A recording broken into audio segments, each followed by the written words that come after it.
Bonjour, je suis William Zbella, directeur général de la société Property Crow et je serai votre MC pendant ces 2 jours.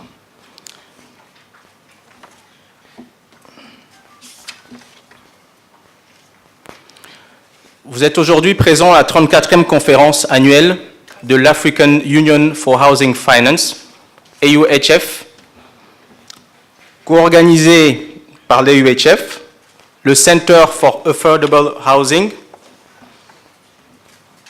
Finance in Africa, la Making Finance Work for Africa, la Société financière internationale, la Caisse régionale de refinancement hypothécaire CRRH UMOA, la Banque africaine de développement.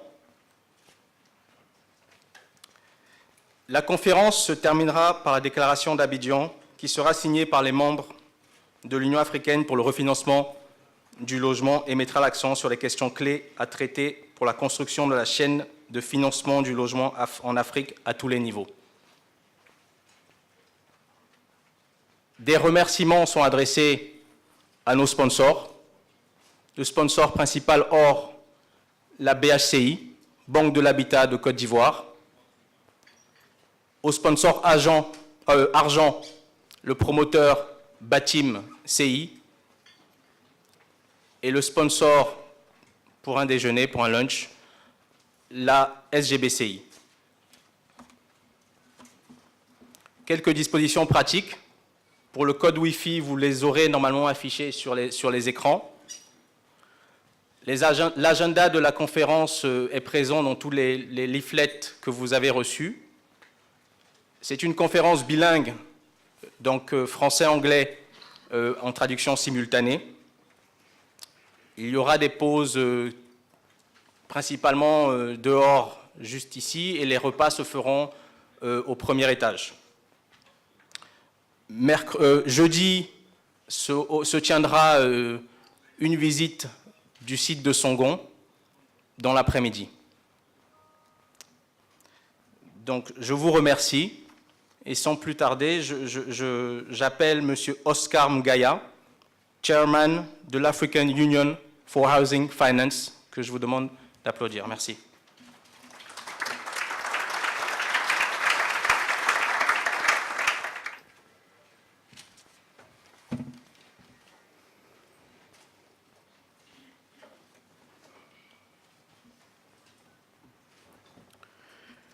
His Excellency Minister Bruno Kone, Minister of Constitutional, Housing, Urbanism, Republic of Cote d'Ivoire, Mr. Stefan Nalatempaba, Director, Financial Sector Development Department, African Development Bank. Sorry if I didn't pronounce the names correctly. Mr. Aliou Maiga, Regional Director, West and Central Africa, International Finance Corporation. Mr. Christian Agosa, Director General, CRRH. Esteemed fellow speakers, honored guests, ladies and gentlemen, good morning and welcome to Abidjan. I must say that last year during our AGM, the AUHF AGM, we made the right decision to come to Francophone West Africa. This is the first time AUHF is hosting the annual conference here, so we're delighted to be here. I'm delighted to welcome you to this conference, which we are co-hosting this week with our members, CRRH, the International Finance Corporation, and our partners, African Development Bank, and Making Finance Work for Africa.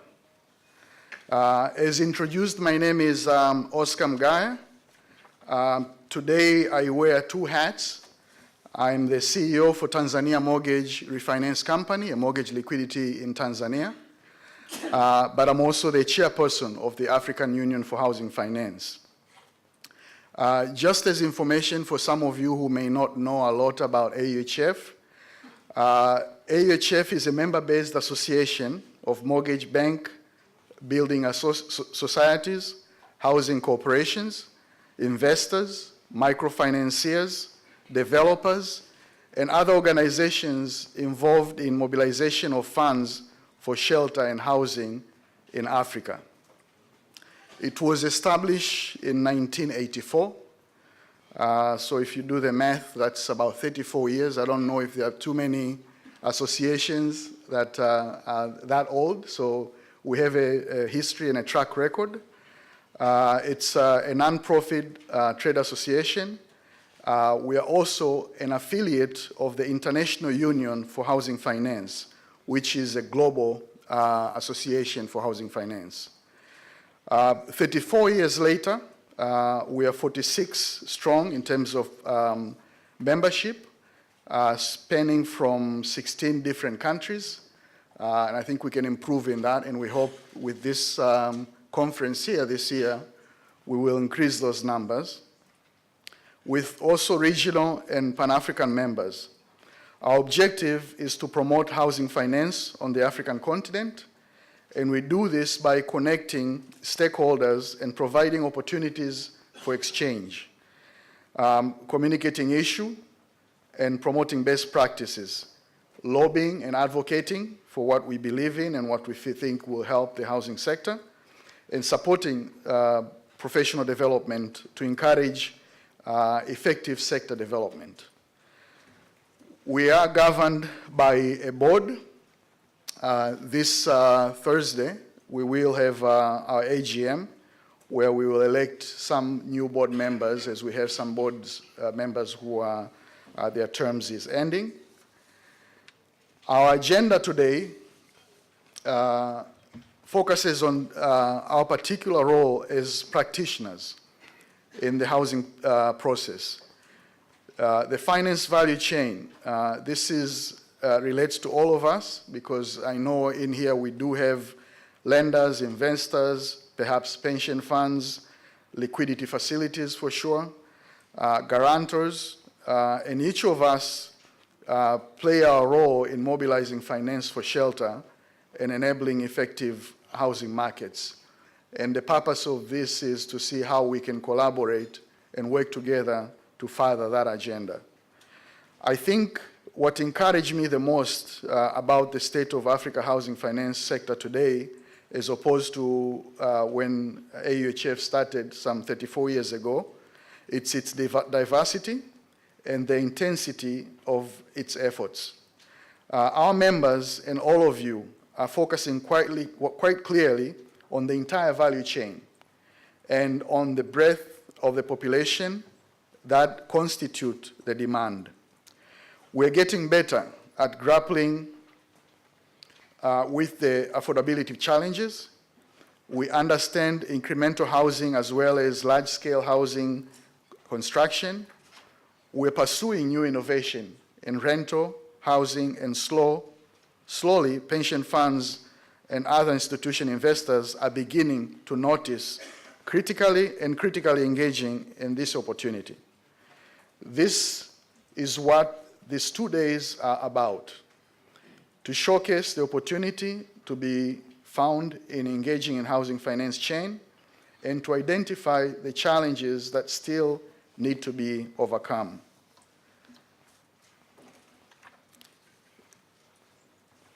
It is on this issue that I urge you to focus as we deliberate over the next 2 days.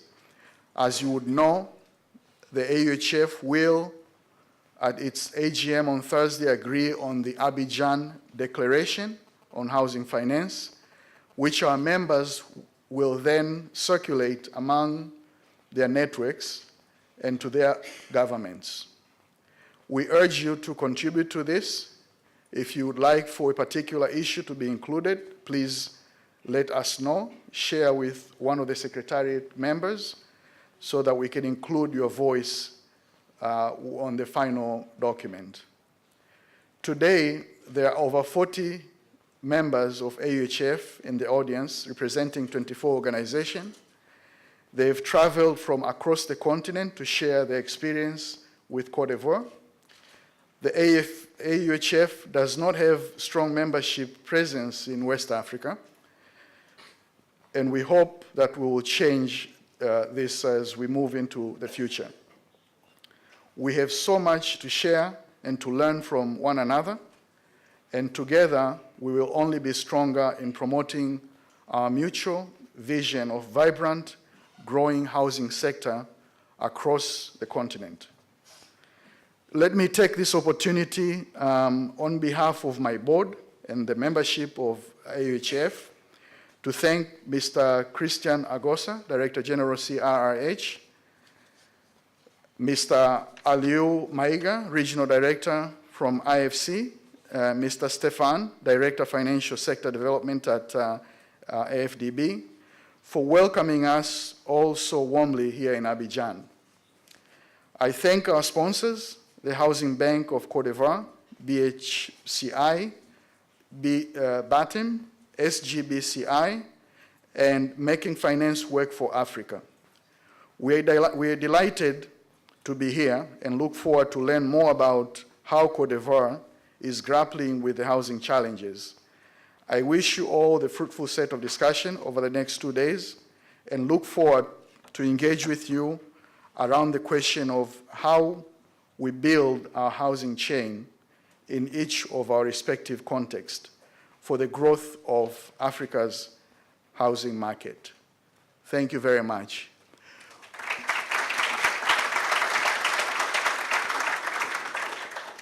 Now, the conference is not officially open. Our guest of honor, Honorable Minister, will do that for us, and we appreciate for his time.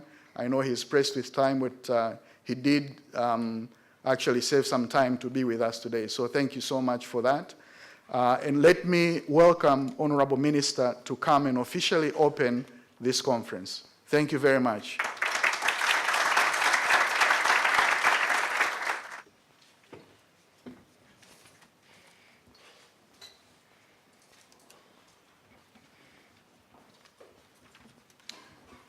Je voudrais commencer par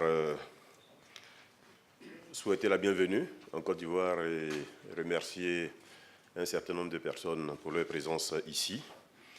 Je remercie notamment M. Oscar Ngaya, président de l'Union africaine pour le financement du logement, AEHF, M. Aliou Maïga, directeur régional Afrique de l'Ouest de la SFI, M. Stéphane Aletambi, merci d'être là, de la BAD, M. Christian Agosa, de la Caisse régionale de refinancement hypothécaire, de l'UMOA, merci d'être là, M.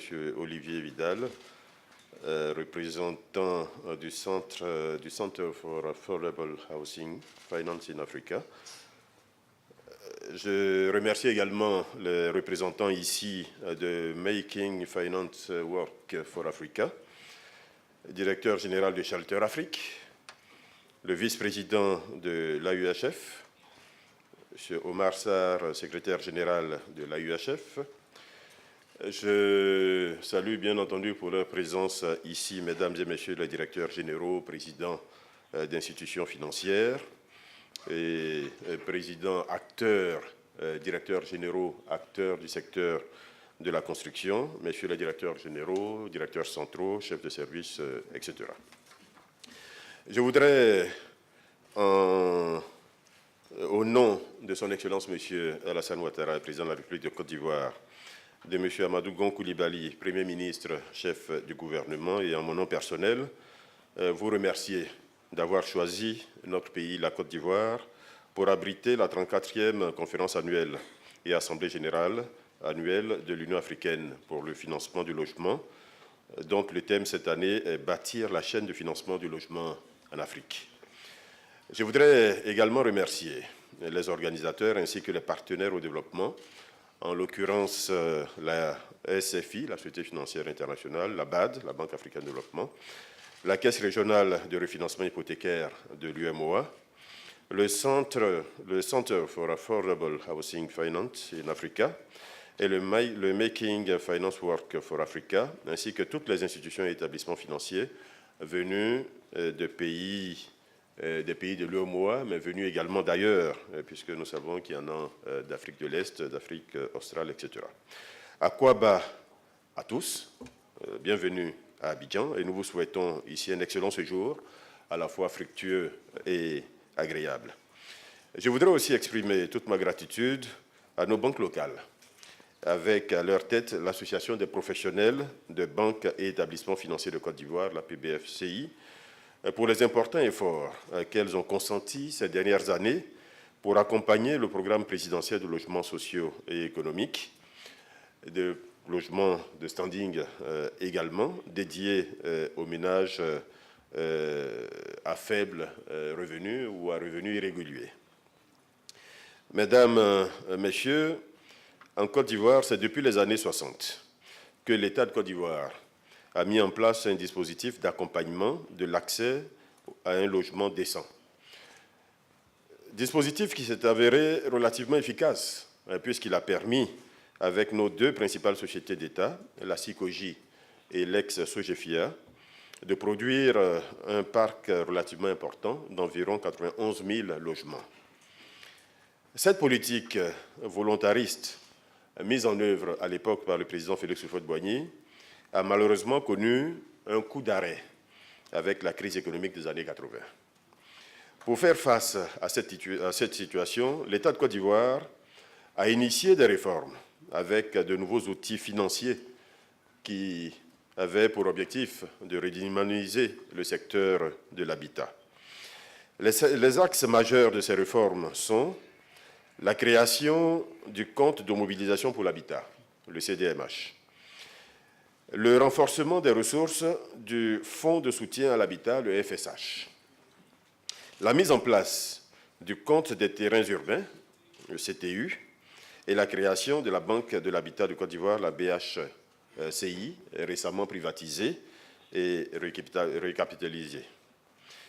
Ces instruments d'aide à la production et à l'acquisition de logements devaient permettre aux ménages à revenus modestes de disposer de logements à moindre coût.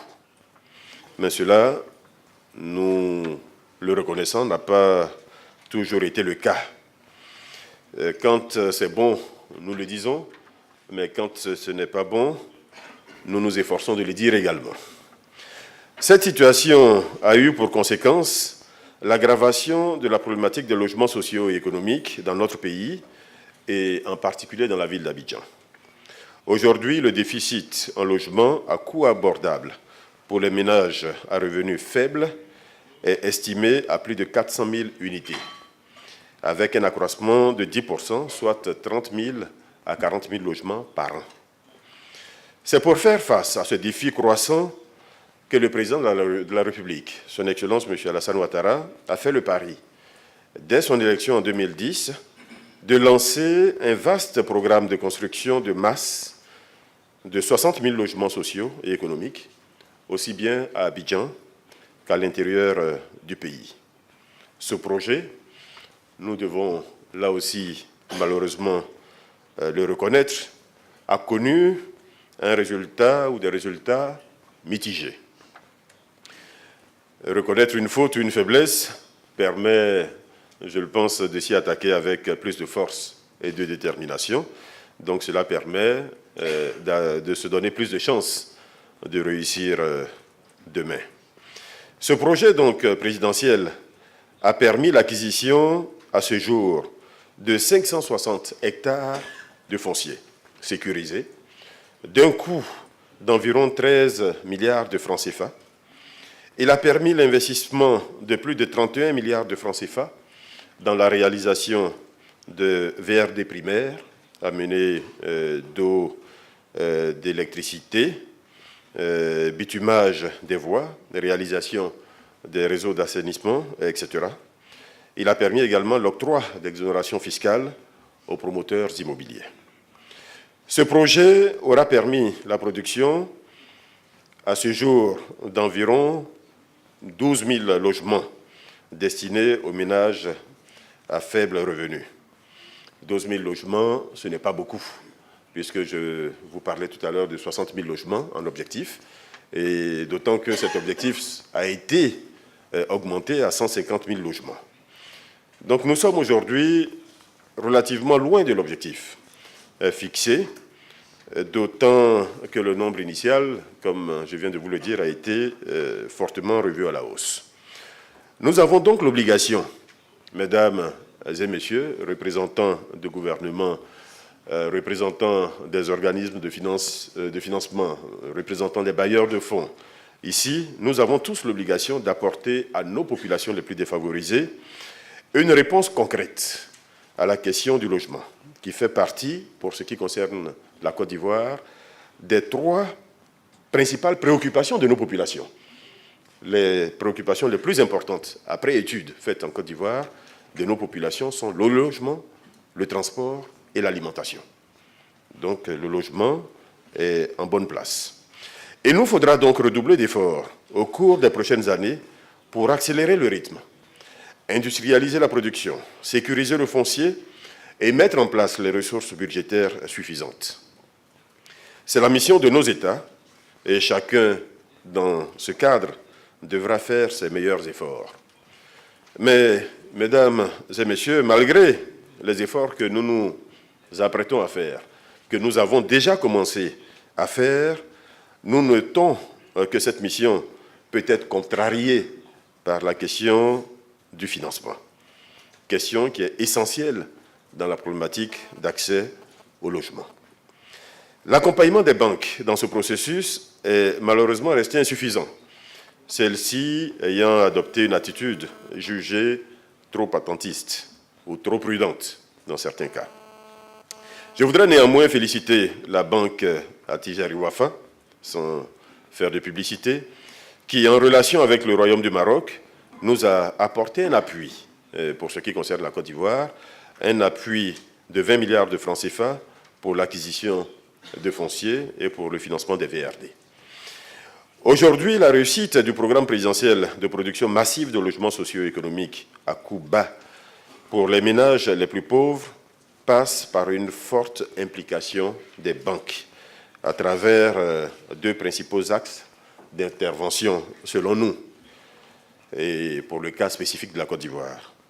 Le premier axe est la mise en œuvre effective de la circulaire numéro 12 du compte de mobilisation pour l'habitat, le CDMH, qui abaisse le taux de crédit acquéreur à 5,5%.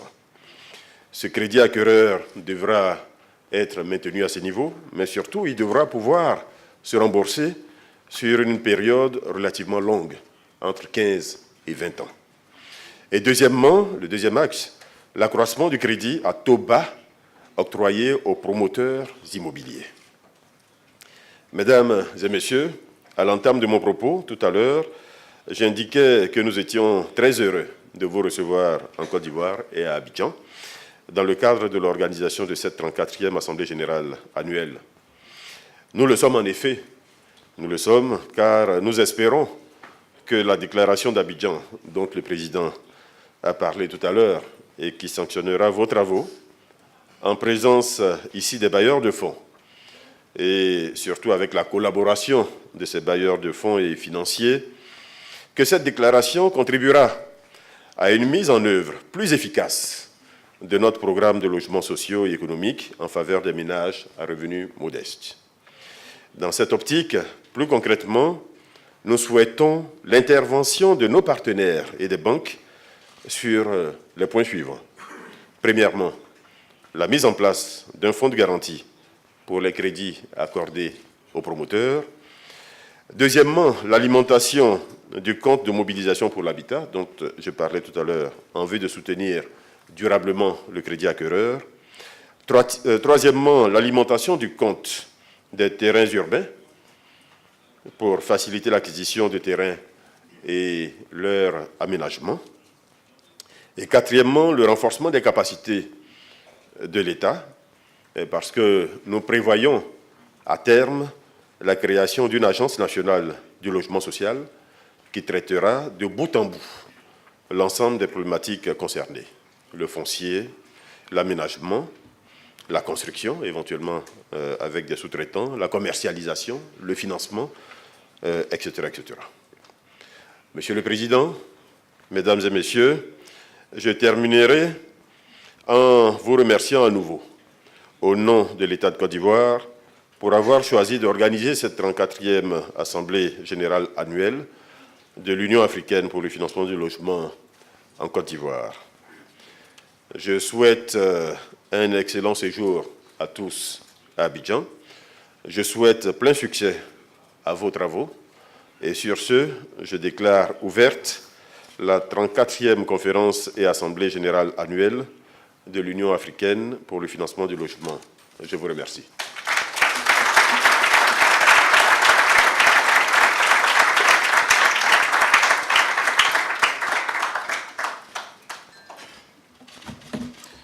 Merci, Monsieur le Ministre.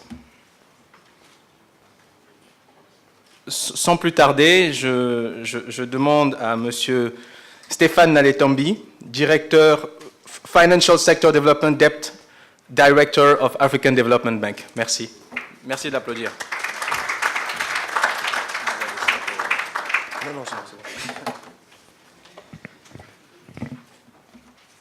Monsieur le ministre de la Construction, du Logement, de l'Assainissement et de l'Urbanisme de la Côte d'Ivoire, Monsieur Koné, Monsieur le Président de l'Union africaine pour le financement du logement, the African Union for Housing Finance, Monsieur Mgaya, Monsieur le Directeur général de la Caisse régionale de refinancement hypothécaire de l'UEMOA, Monsieur Agossa, Monsieur le Directeur régional de la SFI, Monsieur Maïga, Mesdames, Messieurs les représentants des agences et institutions financières du développement et du logement et les banquiers, distingués invités en vos qualités respectives, Mesdames et Messieurs, bonjour.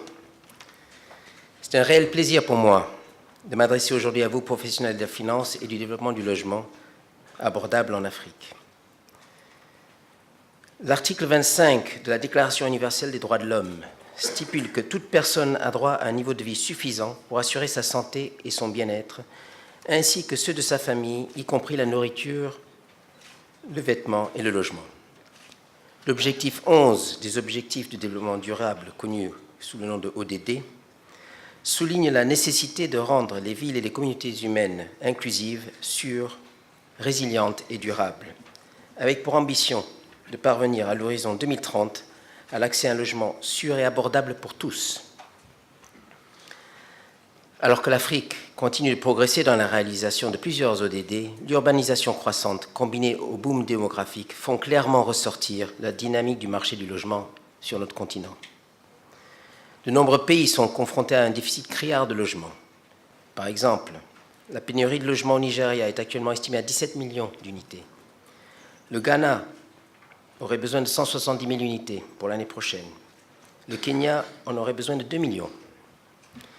Des marchés hypothécaires fonctionnels n'existent que dans quelques pays, en raison des faiblesses institutionnelles, des instabilités macroéconomiques et d'un environnement juridique et réglementaire parfois défavorable.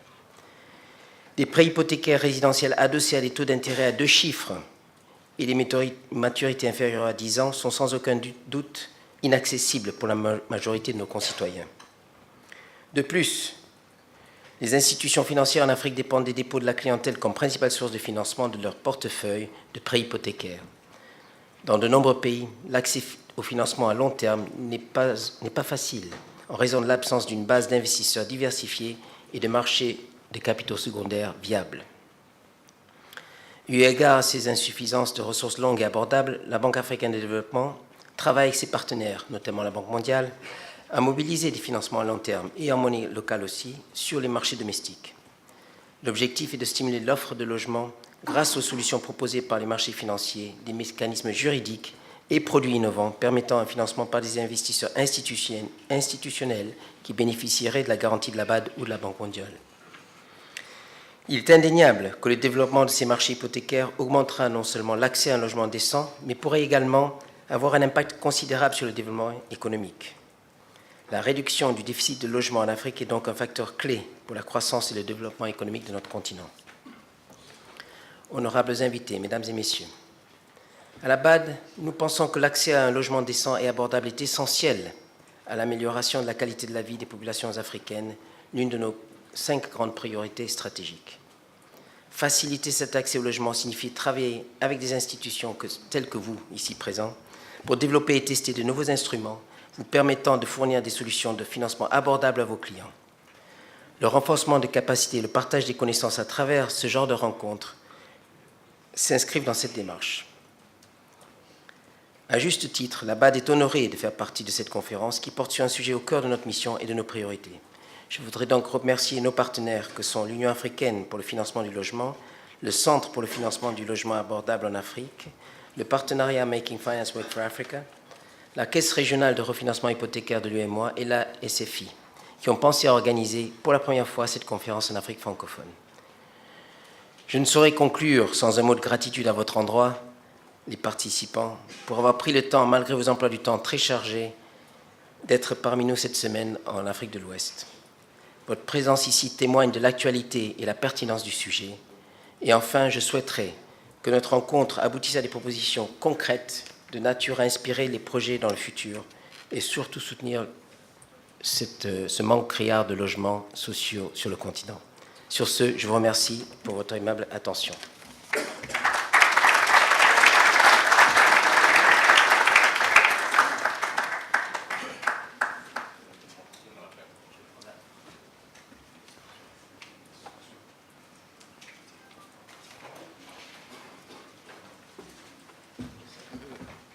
Merci, Monsieur Naletombi. Maintenant, nous allons passer la parole à Monsieur Aliou Maïga, Regional Director West and Central Africa de l'International Finance Corporation. Merci. Bonjour tout le monde. Excusez-moi, j'ai la voix un peu prise, donc j'ai apporté ma bouteille d'eau. Mais permettez-moi de commencer mon allocution en reconnaissant et en remerciant son Excellence, M. Bruno Koné, ministre de la Construction et de l'Urbanisme de la République de Côte d'Ivoire, Monsieur le Président du Conseil d'administration de l'Union africaine pour le financement de l'habitat, M. Oscar Mbaya, Monsieur le représentant de la Banque africaine de développement, M. Stéphane Louis Naletambi, Monsieur le directeur général de CRH, UEMOA, M. Christian Agossa, Monsieur les représentants délégués et chefs d'entreprise de banque et de sociétés de promotion et de développement immobilier en Côte d'Ivoire, chers amis de la presse, Mesdames et Messieurs, c'est avec un réel plaisir que je prends la parole ce jour au nom de la Société financière internationale à l'occasion de la cérémonie d'ouverture de la 34e conférence annuelle et les assemblées générales annuelles de l'Union africaine pour le financement de l'habitat autour du thème « Bâtir la chaîne de financement du logement en Afrique ».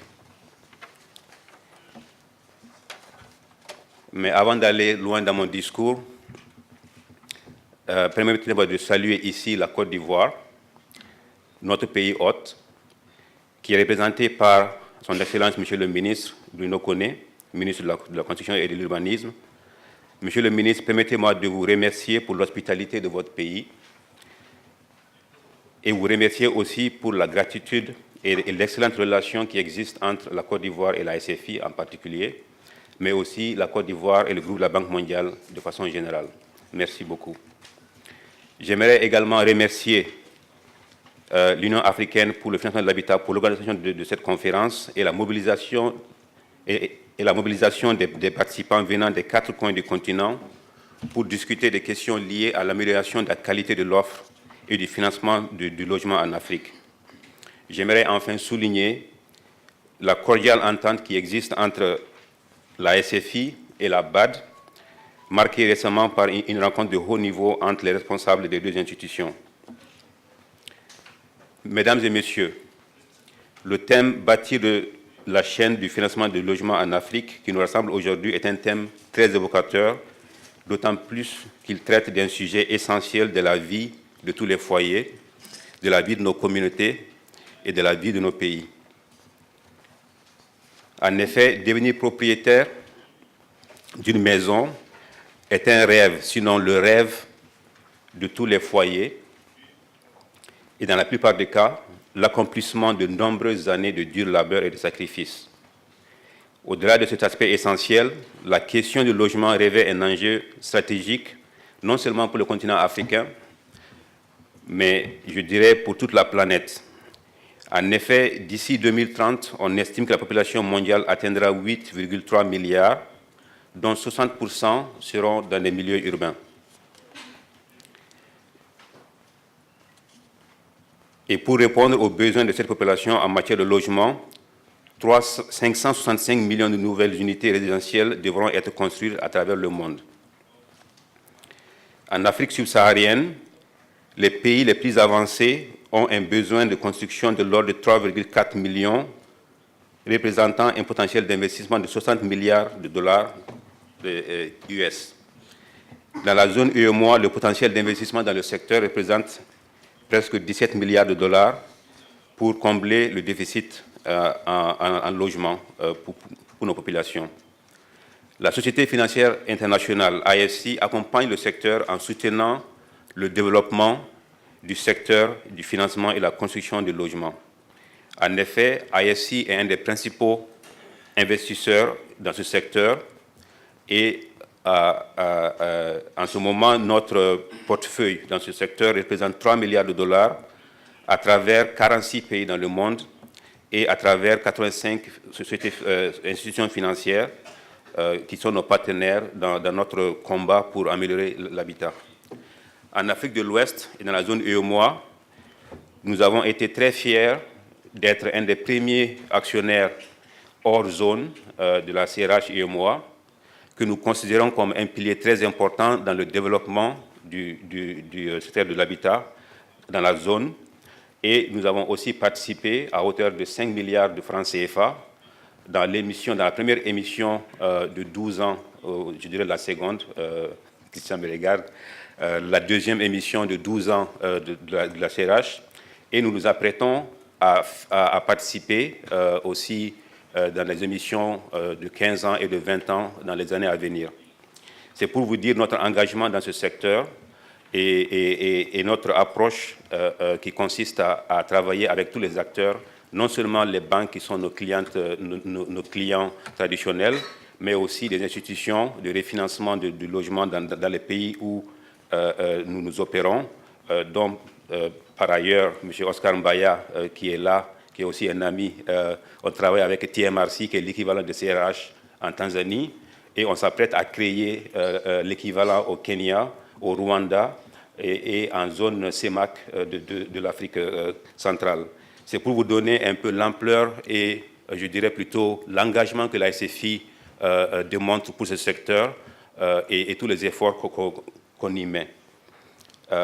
Et donc, nous faisons tous les efforts et nous travaillons avec les gouvernements, les banques et les institutions financières et aussi toutes les entreprises du secteur qui peuvent nous aider à accomplir nos missions.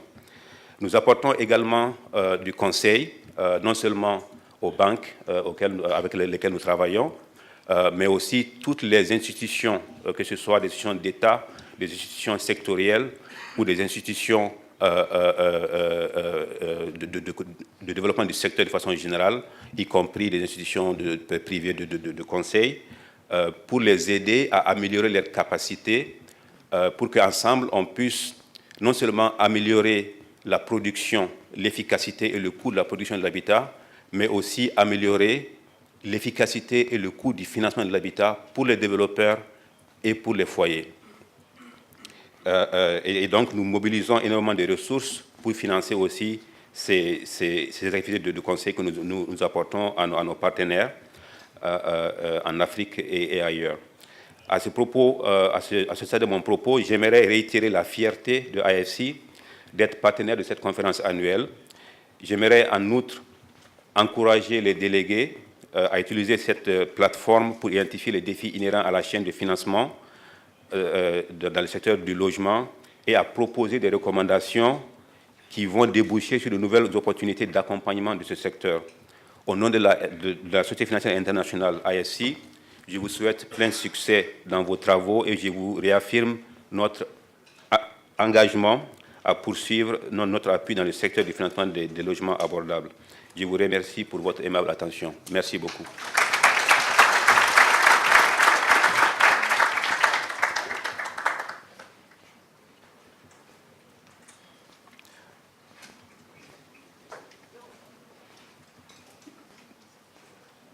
Monsieur le ministre est appelé à ses fonctions. Merci encore, Monsieur le ministre, pour votre présence.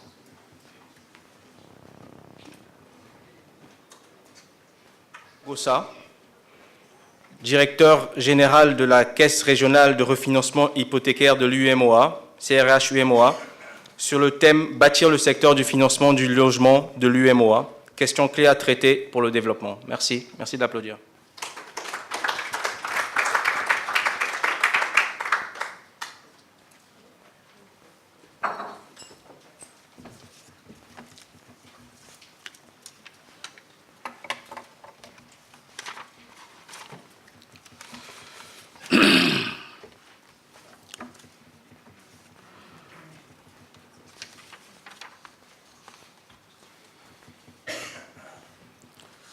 Merci beaucoup. Permettez-moi de commencer par remercier tous ceux qui ont concouru à l'organisation de cette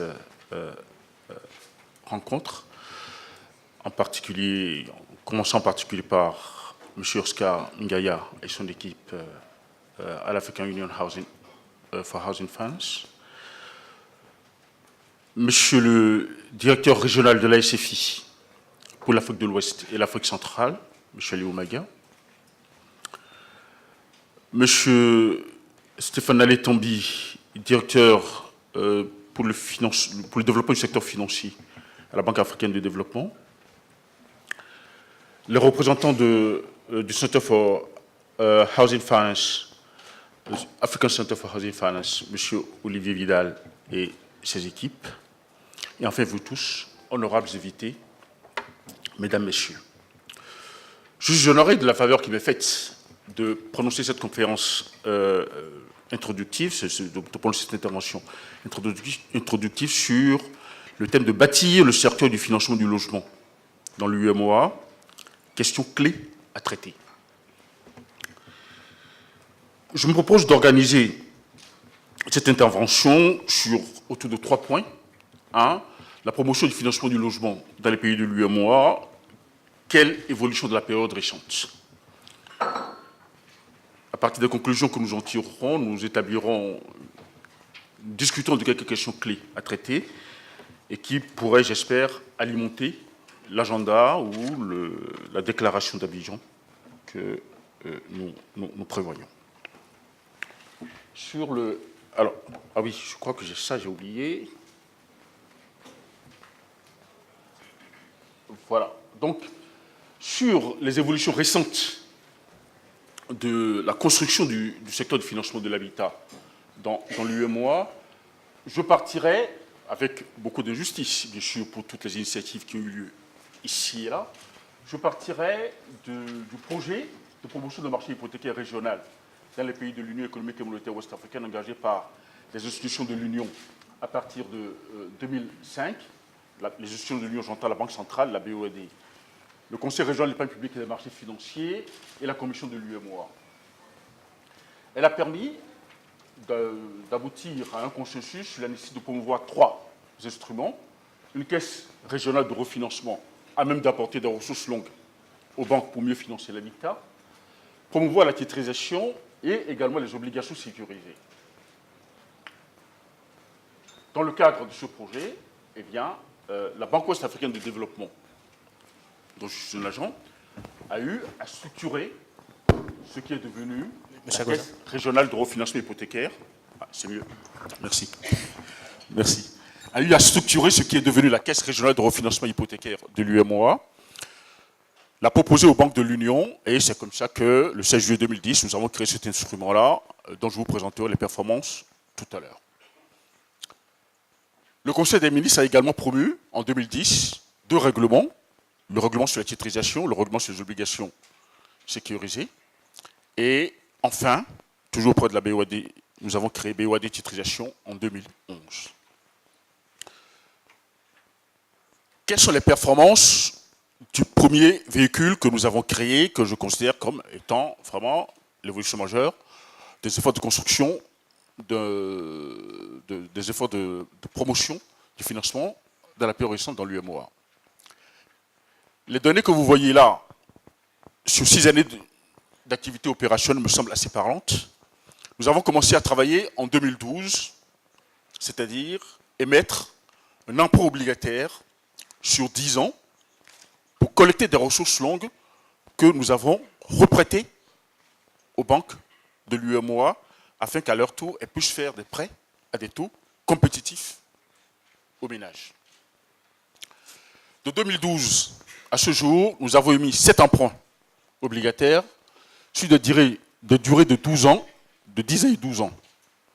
La 8e émission est dans les starting blocks, c'est-à-dire à partir de la semaine prochaine, en principe. Et ce sera une émission d'un montant de 30 milliards de francs en 2 tranches, 25 milliards à 12 ans, 5 milliards à 15 ans, pour tester cette maturité-là.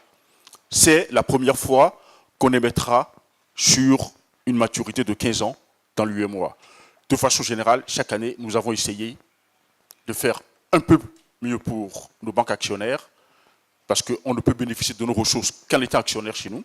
Hein, et à chaque fois, nous émettons à des taux qui sont extrêmement compétitifs sur le marché.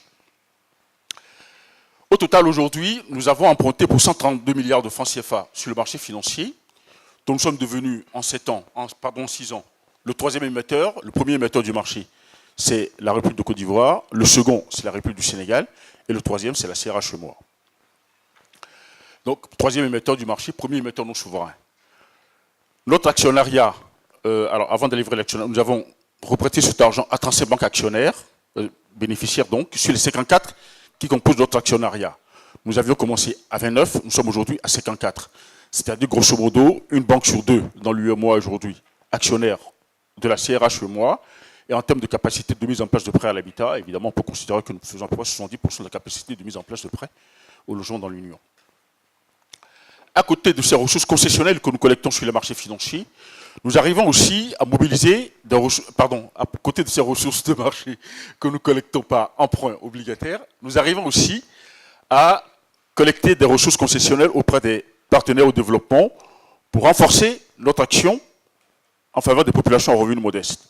Comme vous le savez tous, quand on emprunte, mettons, 5,95 à 12 ans, on redonne aux banques avec une marge très faible, un point flat.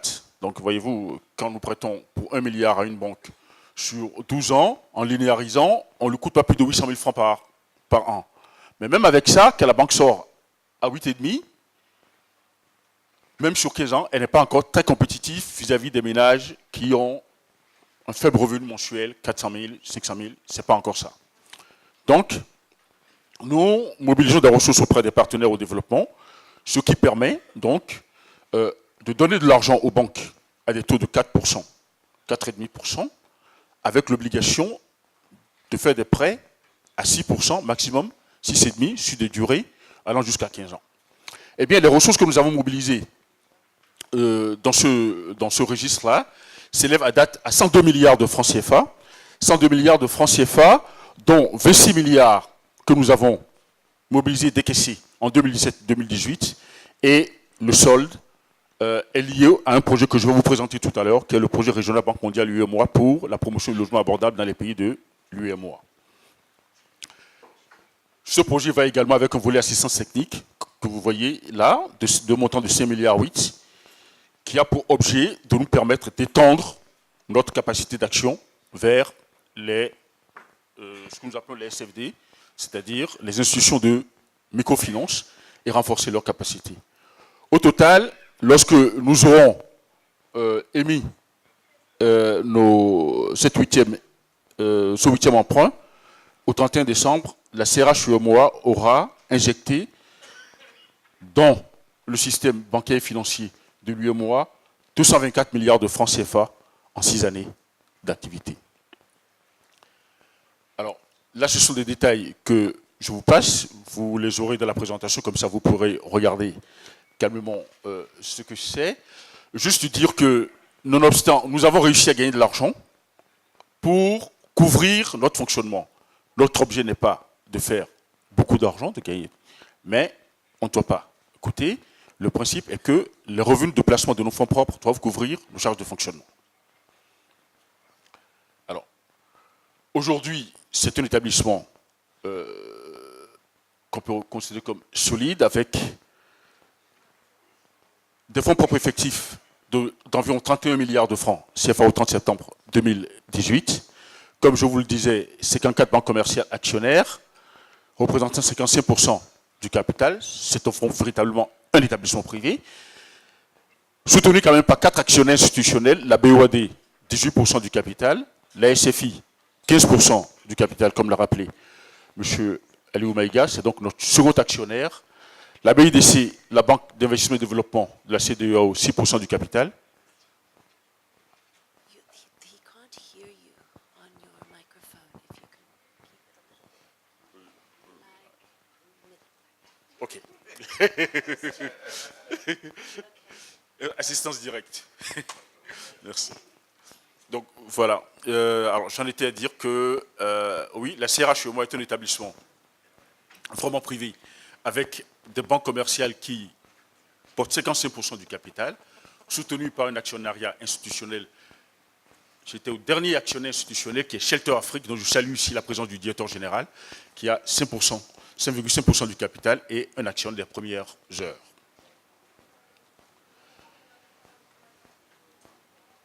Question qu'on peut se poser, pourquoi vous performez aussi bien? Qu'est-ce qu'il y a derrière? Une gestion qui est appréciée par les marchés.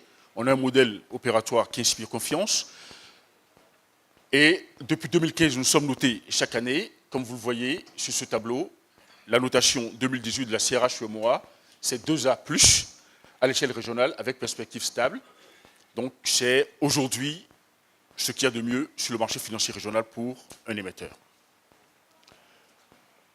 Je vous ai parlé tout à l'heure du projet Banque mondiale UEMOA. Je crois que compte tenu des 20 minutes que j'ai, je vais vous laisser regarder ces diapositives tranquillement. La répartition que vous voyez là permet juste de se rappeler que sur les ressources que nous avons mobilisées de 138 millions d'euros, enfin ces ressources se répartissent en deux catégories. Une première qui passe par la Banque ouest-africaine de développement, parce que s'agissant de ressources publiques, IDA, la CRH UEMOA privée ne pouvait pas y avoir accès. C'est la BOAD qui est contrepartie et qui nous redonne l'argent directement. Donc nous avons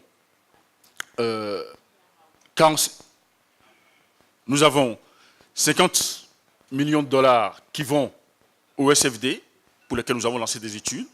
Nous espérons à partir de l'année prochaine commencer à financer directement la SFD pour des prêts de montant maximum de 10 millions de francs CFA et sur des durées maximales de 10 ans. Il faut savoir que ce sont des institutions qui ne savent pas faire vraiment des prêts à l'habitat pour le moment. Donc, on va renforcer leur capacité pour leur apprendre à le faire et qu'elles soient aptes à bénéficier de ressources consenties par des institutions comme les nôtres, parce que c'est assez structuré ce que nous faisons.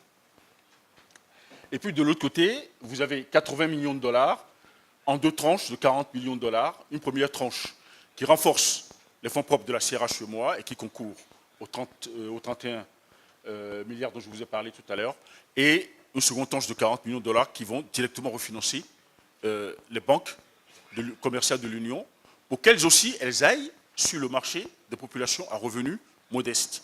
Et ici, le prêt refinançable auprès de la CRH UEMOA est un prêt d'un maximum de 15 millions de francs CFA, tout compris. Nous donnons à cet effet l'argent à un taux de 4,5% sur 15 ans. La banque ne peut pas excéder le taux de 6,5% en faveur des ménages. Alors, le second volet qui est ici, c'est tout ce qui est assistance technique dont je vous ai parlé. Monsieur le ministre est parti, mais s'il y a des représentants des États qui sont dans la salle, il faut qu'ils sachent que dans ce projet, il y a une composante 3, sur laquelle je vais revenir tout à l'heure, qui porte sur l'assistance aux États.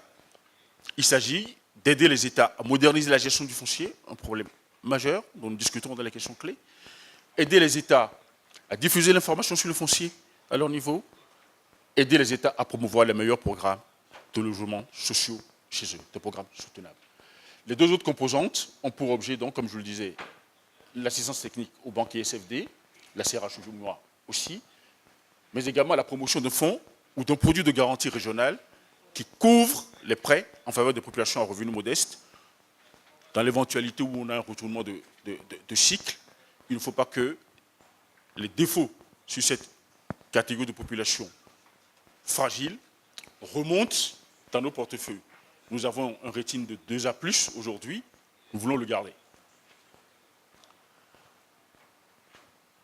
La 8e émission dont je vous ai parlé tout à l'heure, ses caractéristiques, si vous me permettez 2 minutes, la première tranche de 25 milliards sera proposée à 5,95% à partir de la semaine prochaine, donc sur une durée de 12 ans. C'est ce que nous avions fait l'an dernier. Et la seconde tranche de 5 milliards portera un taux de 6,05 sur une durée de 15 ans. Comme je le disais, c'est une première. Chose importante à savoir, les obligations de la CRH-UEMOA sont exemptées de tout impôt et taxes dans les pays de l'UEMOA. Ils se comparent donc avantageusement aux emprunts d'État dont les gens sont le plus friands. Alors, rendez-vous à partir de la semaine prochaine. Pour ceux qui se posent des questions sur comment nous fonctionnons effectivement, comment on accède à l'argent auprès de la CRH-UEMOA, etc., on a un animatique que je ne vous projette pas aujourd'hui. Il est disponible sur notre site internet, vous pouvez le regarder. Et demain, sans doute, pendant la session sur les établissements de refinancement, nous pourrions le projeter. Je vais donc pouvoir me traiter. Alors oui, il faut quand même que je dise 2 mots sur les 2 instruments. Les 2 instruments, la titrisation et les obligations sécurisées. La titrisation, aujourd'hui, dans l'UEMOA, nous avons 3 sociétés de gestion de fonds communs de titrisation qui sont actives, dont BOAD Titrisation. Nous avons facilité les premières émissions de soucoupe dans l'UEMOA. C'est une expérience qu'on peut transposer sur le financement du logement, le financement islamique au service du logement. Mais de façon générale, on a des projets aussi, mais de façon générale, le développement de cet instrument n'a pas été formidable parce que la réglementation n'est pas très amicale pour la titrisation. Dans l'UEMOA aujourd'hui, il y a beaucoup trop de restrictions. Le marché financier est encore relativement cher. La culture des instruments financiers est également limitée. Exemple simple, quand je propose des opérations structurées de titris, on me demande de garantir le résultat avant qu'on sorte. C'est-à-dire que pour beaucoup, je suis assis sur l'argent derrière et puis je dois le donner directement. Et il ne s'agit pas de proposer une opération attractive, séduisante pour le marché pour mobiliser les ressources dont nous avons besoin. Donc, vous voyez, il y a des progrès. Cela dit, le marché commence à frémir et nous en parlerons tout à l'heure, notamment en raison de l'importance de l'offre comme de la demande à financer et de la diversification de cette demande, en particulier dans tout ce qui est location-vente. Dernier instrument qu'on avait prévu de promouvoir, les obligations sécurisées. Le règlement existe, mais les textes sont encore... enfin, nous attendons encore que les textes soient publiés. Cela étant, BAL 2, BAL 3 intègre cela. Alors, ce qui est à retenir, c'est que réellement, la promotion du financement du logement reste un chantier dans l'UEMOA, mais que ce chantier connaît des évolutions importantes à la faveur des programmes dont nous avons parlé, et que la priorité acquise par le sujet doit faciliter les évolutions attendues. Pour traiter des questions clés, pour discuter des questions clés à traiter, il faut d'abord commencer par noter l'urgence dans laquelle nous sommes. Une urgence dictée par la pression démographique et l'urbanisation croissante. Je crois que tous les intervenants l'ont rappelé ce matin. La population croît. On dit depuis 7 ans déjà qu'en 2030, on sera le double en Afrique. Les pays de l'UEMOA, c'est pareil. Et bon, si ça fait depuis 7 ans, ça veut dire que on se rapproche bien de l'échéance. Le déficit de logement, on l'a encore rappelé, dans l'UEMOA, on l'estime à 800 000 unités par an, et pour la seule Côte d'Ivoire, c'est 400 000 unités par an, avec un taux de croissance de 5% l'an. Un point qu'on oublie souvent, que j'aime bien rappeler, il y a souvent des crises sociopolitiques chez nous. On ne se rend pas compte de leur impact. En général, les crises sociopolitiques vont de pair avec des mouvements de population. Mouvements de population, convergence vers les grands centres urbains. Cela aggrave un peu plus, à chaque fois, notre problème. Et enfin, il y a la généralisation des programmes de promotion de l'habitat social. Parce que, comme d'habitude,